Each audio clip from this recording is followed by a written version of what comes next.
Hi everyone, good evening. Welcome to BYJU'S Exam Prep. I hope I'm clearly audible and visible to everybody. Hi Vibhor, good to see you back. Could you please quickly confirm if you can hear and see me clearly?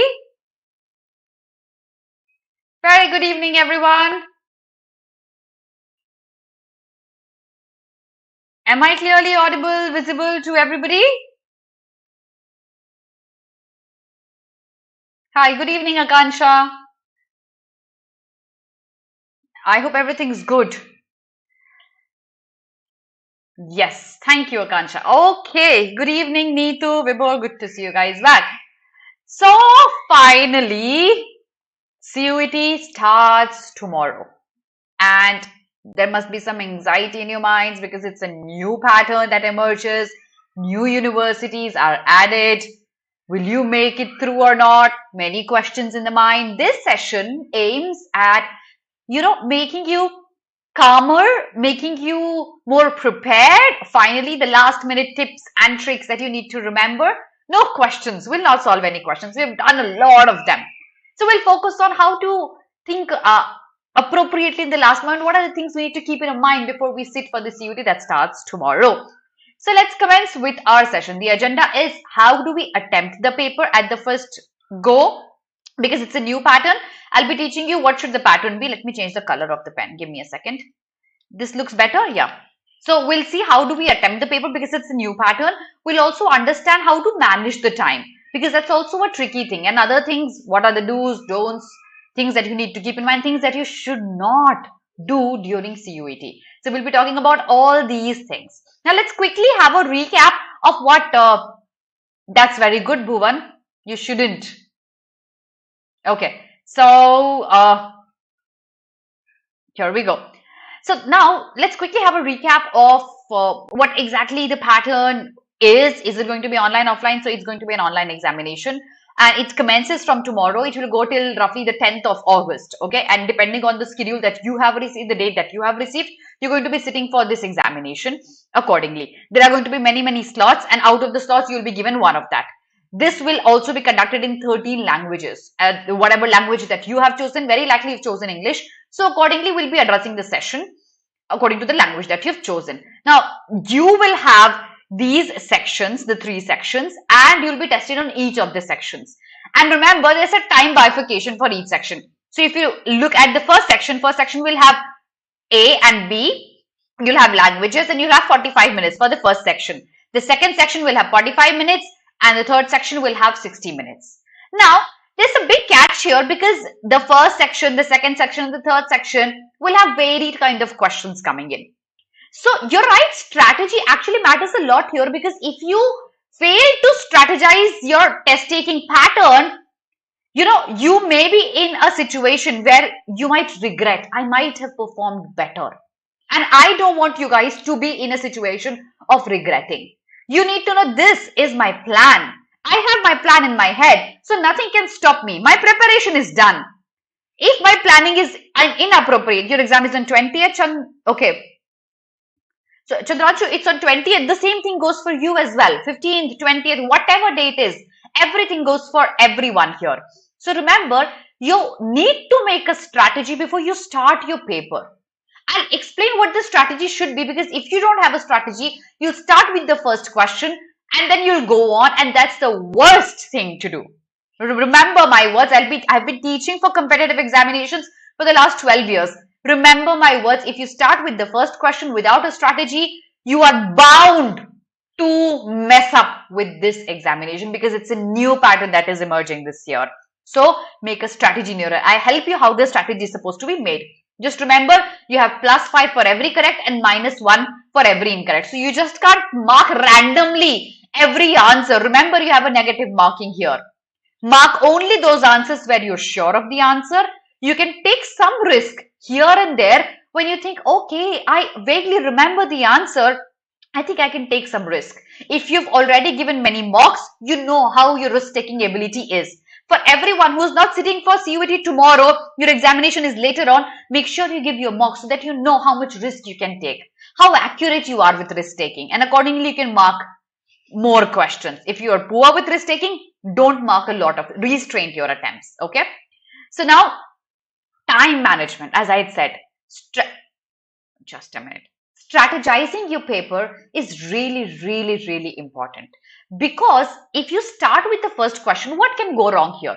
I start with the first question, I go to the second, I go to the third, and I say, oh my God, I did not expect this pattern to emerge. And then you ruin your mental state. And then you struggle with either finishing the paper in time with the stipulated 45 or 60 minutes that you're given, or you mess up with the questions that you know the answer of. That's how anxiety plays with your head once you sit in the examination. So time management is extremely important. Let's talk about the section 1A and 1B. Okay, in these sections you have 45 minutes. Before you start with your paper, the moment the examination starts, remember, please skim. I can't focus enough on this fact. You don't know what's going to come in the examination. We only have a vague idea, right? Okay. Ma'am, will paper is going to be tough in phase 2 compared to phase 1? No, Raghav. That's a misconception. Sometimes my experience says sometimes phase 2 is even easier than phase 1. So please don't buy this point. Okay? All right. Hi, Reena. So back to it. See, you guys have to first skim through the paper. You might think, ma'am, I'm going to waste my time. 1 minute skimming through the paper. What's the need? You don't know what exactly CUET is going to give you. It's a new pattern. I've been repetitively telling you. Your entire assumption might be wrong if there's a new pattern emerges. Please take 2 minutes, look at the entire paper, and then decide what question that you are going to start with. What question are you going to leave towards the end? You always have to start from your strength to your weakness. If you are good with RCs, I'll pick up RCs in the beginning. If I'm weak with grammar, I'll leave grammar for the end. And accordingly, whatever your strength is, whatever your weakness is, please plan out your paper taking strategy. Please manage those 45 minutes or those 60 minutes, whatever section you are attempting. Okay, so 45 minutes for 1 and 2 section 3, 60 minutes. Please see how you're going to finish the entire paper. You have to remember that you don't have to fall in love with a question. I'll reiterate again, you don't have to fall in love with a question.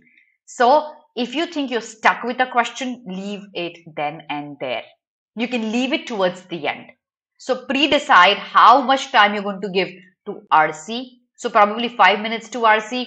If I have grammar question, so roughly 20 seconds for each grammar question. If I have para jumbles, roughly 60 seconds.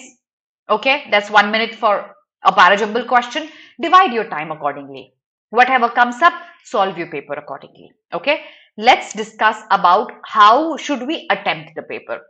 As I had already said, you always should start with easy level questions and then go on to moderate and hard, difficult level questions. What are easy, what are moderate? It depends on you. It completely depends on you. I am very comfortable with RCs. Yet, I would start with grammar because grammar takes less time. I, in few seconds, can decide the answer if I know that or not. Vocabulary, either I know it or I don't. GK, either I know it or I don't. So, I'll start with those questions that take less time of my stipulated time that I have. Okay. If there are sets that come like sitting arrangement and I'm poor with that, I'll leave it for the end. If my RC is weak, I'll leave it towards the end. I'll mark only the factual answers. So please start with those questions that you find easy, then move to moderate, and those two, the difficult ones. So that towards the end, if you are supposed to leave some questions because you don't have time, you leave those questions that you were not really comfortable with. You can actually afford to leave those questions towards the end. Do I make sense, everyone here? Will you be able to follow this strategy? Start with the stronger to the weaker section. Send me a thumbs up very quickly if I make sense, everyone. Yes? All right. Great. I think it makes sense. Let me have a sip of water before I show you more things.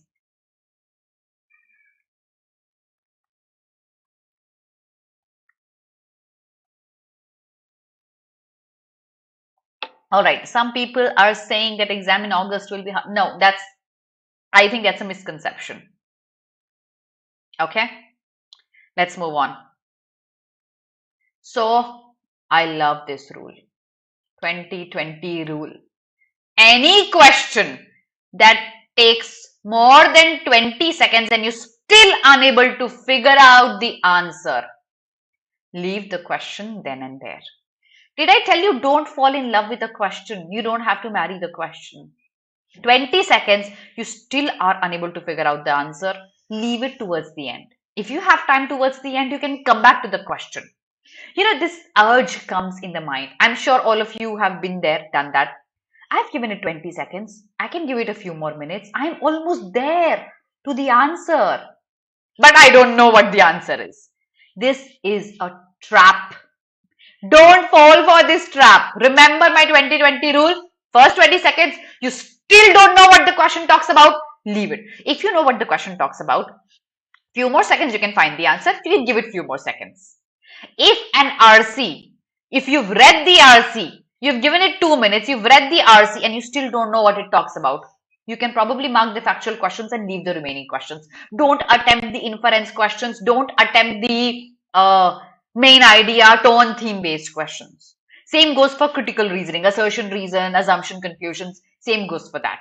Okay, same goes for logical reasoning as well. So remember my 2020 rules. All questions, yes, I have to focus a lot on this. See, guys, every question carries equal marks. One liner grammar, one word vocabulary, one passage, whole passage with probably 4 or 5 questions. Every question carries equal marks. It will not matter if you've solved RC or not. It will not matter if you've solved GK completely or not. Which question if you solved or not, it will not matter. Take those questions at priority that you know you can do them correctly. Because ultimately your cumulative score will matter, right? So pick up those questions that you know you've practiced enough for. You can get through these questions, okay? And those that you haven't practiced enough, you can leave that towards the end. When you go for the examination today, now that you're sitting for the examination tomorrow, sleep on time, have a light meal, okay? Don't fuss. Preparation is over. Examination starts tomorrow. Don't try to dig into deep concepts today if you are sitting for the examination tomorrow. What's done is done and dusted. All you need to remember today is I'll sleep early, I'll get up on time, okay? And I'll have something light tonight. I don't afford to fall sick tonight, neither tomorrow. I'll have a light breakfast tomorrow, okay? You can carry a water bottle with you, have a balanced light breakfast, okay? Not something very heavy that makes you feel sleepy. No chole bhature and lassi, okay? So have a balanced breakfast. You can carry a water bottle with you. Remember, it has to be a transparent one. That's the what the guideline says. Wear comfortable clothes so that you can sit properly for those hours and it doesn't bother you. And make a checklist for the things that you have to take tomorrow. So checklist has to be a ballpoint pen. No digital watch. Remember, no digital watch is allowed. Okay. You can carry a bottle of water. You can carry some snacks, but you have to keep that outside. You can't carry that inside. And your admit card, your ID proof. Carry the entire checklist today. Check it again tomorrow if you've carried everything or not. Your admit card, your ID proof, your credentials, everything's correct or not. That's what you need to do tonight. Have a good meal tonight. And then, of course, yeah. So, other things that you need to do tomorrow, please don't forget your admit card. Check it twice. Ask your mom to check it for you if you can't do that. Okay. Your identity proof is a must. Please carry it, whatever it is, Aadhaar, DL, whatever that you have. Please carry that. COVID protocol, you can carry your own masks, but then they'll ask you to dispose of your mask and they'll give you another mask. So ultimately, please carry your mask because COVID is spreading and you don't want to fall sick. So please carry your mask, dispose it off, and then take the mask that they provide you with. Carry a transparent water bottle. Please wear comfortable clothes. Have proper breakfast. You don't wish to be hungry. I did this mistake. Once I sat for CAT and I did not eat properly, and throughout the examination, I kept wondering if I could eat chicken sandwich. Luckily, I was not a student at that time. So I could afford that. You can't afford that, okay? Please reach the exam center on time. You can't afford to be late. At least 45 minutes before the time that's mentioned. Please reach your center on time, okay? I think wrist analog watches are. So see, there's no direction about that, but Vibhor, I would expect you to carry that one. Please carry a bag that you can keep outside with your wristwatches. If you have a wristwatch, you can keep a track of time. Although it's going to be an online examination, the clock is going to be ticking right there. But if you carry a watch and they allow that, things will not go wrong from your side. Okay, so that's why there's no direction from them if the watch is allowed or not. Digital will certainly not be allowed. Okay, so reach the examination center at least 45 minutes prior, so that if you need to fix something, you can still fix it there. Things that you shouldn't do now. First thing, don't panic. This should not be the last point. This should be the first point. Don't panic. Your preparation is done. You've prepared enough and you've prepared well. I've seen so many of you coming to my classes regularly. Yes, Chandranshu, I'm a 99.99 percentiler. Only because you asked me. In verbal ability, mind you, not quantitative aptitude. All right, so don't panic, right? What will panic do to you? Ruin the examination. Do you wish to do that? No. Chill out. Have a nice sleep, relax, go to the examination center and give your best shot and come out victorious. I'm sure you're going to get your dream college that you had been dreaming for and make a name for yourself and your parents. So just relax, chill, eat good food, sleep properly. Don't pay attention to any rumors. Oh, my friend told me this. There was a cheating happening. There was a flying that came in. Somebody took the paper early. Don't pay attention to any of the rumors. It's cancelled, it's rescheduled, whatever it is. What happens with you stays with you. So it isn't necessary that it happens, whatever has happened with anybody else is going to happen with you as well. Don't pay attention to whatever. If somebody calls you in the morning, Arey bhai, ye question, did you do this question? Don't receive any friends call in the morning tomorrow. Say, just switch your phone off. Okay? Did you do this? Did you not do this? The time is gone for that. So don't listen to anyone calling you and saying, oh, I've heard this question is going to come in the examination. Forget those rumors. Don't sip a lot of water. For obvious reasons. You don't want to visit the washroom very often and skip out on the time. Sip water so that it makes you comfortable, but not so much that you have to leave the examination and rush to the washroom. Okay? Remember, please, I can't stress enough on this fact. You don't want to be caught by somebody. Don't ask someone for an answer. Don't peep into someone's screen to know the answer. Okay? Don't try to look what question is your friend at? What question is your neighbor at? What section is he doing? How does it matter? Does it matter? It doesn't, right? So, please don't look into anyone else's answer key. Don't try to think about what others are doing. You'll be wasting your time doing that. Unless and until there are people who don't know anything. I'm sure you know a lot. Don't mess with anyone else's answers. Okay? And stay away from negativity. Don't receive anyone's call asking you to, if you've done this or not done that. Leave that. Remember, these things you should not do. Not panic, not sip a lot of water, not give space to negativity at all. Alright? So, towards the end, the only thing that you need to remember is the luck is by your side. It's by your favor. Give your best shot. You deserve the best of the colleges. Keep reminding yourself this. If there's any anxiety coming into your head, I deserve the best. I've worked hard for that. And the luck will be by my side. My hard work will pay off. So that is all for your last minute tips and tricks, everyone. Please do not leave the session without liking it, without sharing it, without subscribing to the channel. Please make sure you comment under my video. Thank you so much, everyone. I wish you all the very best and may the force be with you. Good night, everyone. See you super soon with the live analysis of the examination.